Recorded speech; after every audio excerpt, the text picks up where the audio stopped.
We're here in Gifford, Illinois, and you can see behind me a large pile of trash. All of this stuff has been pulled from the city in the aftermath of the tornadoes. These giant hulking pieces of ice, you can see how small my hand is compared to the size of this ice. What you see behind me is a tree apparently that fell into the street here. We've had so many people come up to us today asking, is Logan okay? Did Logan make it? An officer here on scene told us that nobody's injured and the fire is out. If you walk around the parking lot out here, you'll find many of these frames. So you wake up one morning, open your door, step down your porch and into essentially what is the Iowa River. Conducting an investigation is like putting together a puzzle and not knowing what the cover looks like. A camera like this is so small, so unrecognizable, that chances are you'll go into a bathroom and not even see it. Nowadays, they're not looking outside your car or inside your car. Actually, they're looking underneath it.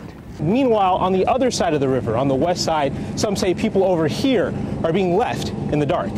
Much like this ear of corn, you have to peel back the layers to get the full picture. They expect business to get better as people release that pent-up demand, but until then, it's windows up. But what happens if you're caught stealing cable television? Some companies don't immediately throw the book at you. At Mediacom, for example, it's 3 strikes, and you're out.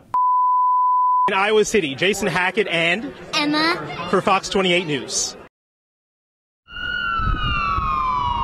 On this windy Friday afternoon, it was just crazy. Bullets were only the beginning. It's just before 12:30. Morgan Schwab was doing what high school girls do. A couple friends and I were getting our nails done for homecoming. Suddenly, chaos at the gas station next door. We heard about 5, 6 gunshots and then see a white car sped off really fast. That car belonged to the suspect, 18-year-old Brandon Gordon. We thought, oh my God, did someone get hurt? The victim, 18-year-old Kirsten Meyer, was rushed to a local hospital. As the search for Gibson began, Kennedy High and Wright Elementary were put on lockdown. I have a younger sibling who goes to Kennedy as well. She called me right away and was like, OMG, are you okay? After a half-hour search, Gibson was eventually tracked down and arrested a half-mile away. And that's when the bomb squad rolled in. If it's not one thing, it's another. During the investigation of the shooting, police found a suspicious package on a nearby roof. I was thinking, oh my God, is it just going to blow up this whole side of town? Stores were cleared out, bomb suits were brought in, and after investigating, the package turned out to be nothing more than merchandise alarms and wires. The shooting and the chaos that followed left many shaken. It's not safe to go out during the day, at night, anytime. Especially Becky Fink. Before the shooting, I was headed over to the station. I'm just so glad that I didn't end up going. I would have been right at the place at the time that the shooting happened. Tiffany, police say the devices were discovered on the field after a game Tuesday night. Tonight, as they work to nail down a suspect, parents and coaches are reacting with surprise and disgust. It's almost hard to imagine someone stealing the innocence from such an innocent game. My kids play over here all the time, even when they don't have baseball games, they're over here playing with their friends. But here in Cascade, just miles away from the famous Field of Dreams, parents are hearing their worst nightmare. Unfortunately, there's some kind of sick people out there. The Dubuque County Sheriff's Office says the 2 cameras found were similar to these. They're cheap. Once you have your recording, you just go plug it into your computer, your laptop, and you would have a full video. And if you blink, you'll miss them. Police say a camera like this is so small, so unrecognizable, that chances are you'll go into a bathroom and not even see it. Deb Bertling, who lives next to the field, finds it extra disturbing. You never think it's going to happen in your own backyard, and it literally did, unfortunately. It's also troubling to coach Jim Reinke, whose team was on the field across from the bathrooms Tuesday night. He says none of his kids were affected. Hopefully we'll figure out some answers as it comes up. I'm sure the kids will be wondering and want to know some answers to what happened too. Police say the incident doesn't warrant panic, but they do encourage vigilance. As for the person or persons responsible, I think they should get the book thrown at them. Well, I hope there's some justice. I hope there's some apologies. I could tell you some things that I really want, but probably aren't appropriate for this time. Now, Lynn says they do have a suspect in mind. Depending on what they find in the camera, their charge could go from a serious misdemeanor for invasion of privacy to a full-on felony for child pornography. Jason Hackett, Fox 28 News. Scott and Tiffany, several homes are in pretty bad shape out here. We're actually standing in front of some of those homes right now. You can't even see them because they have no power. Foundations are falling apart. The smell of mold and standing water lingers in the air. Some residents even tell me that they've been victimized by looters. All they want out here is a little bit of aid. A generator churns away at Sherry Kirk's home.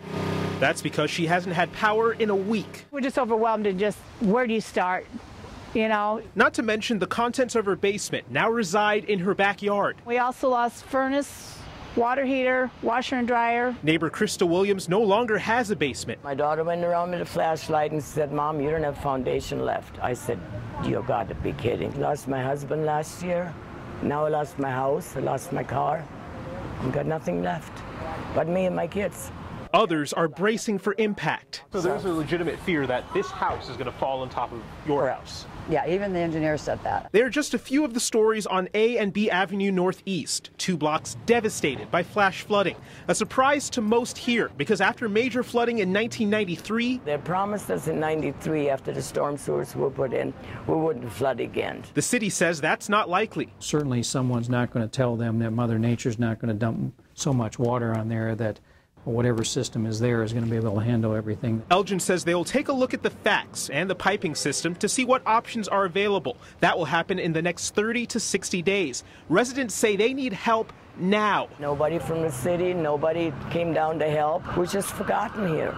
Brent said check Mercy Hospital, said, oh, they're back up and running, there's no problems. What about coming around to the neighborhoods? Many of the residents I spoke to say the damage at their home is beyond repair, and they may have to abandon the homes that they've lived in for 30 to 40 years. We're covering the corridor here in Cedar Rapids tonight. Jason Hackett, CBS 2 News, 10 at 10.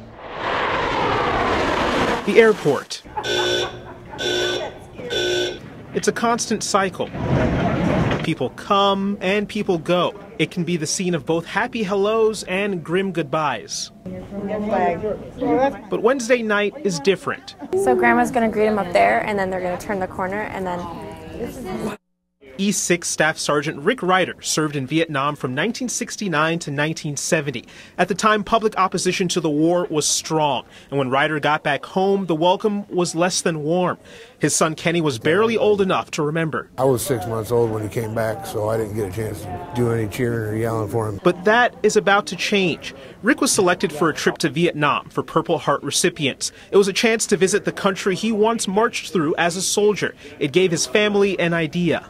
He never really got the welcome home that I felt like he deserved. He makes a sacrifice for us, so we all made the sacrifice for him and showed up. So armed with flags, signs, and hats, a soldier got his proper welcome.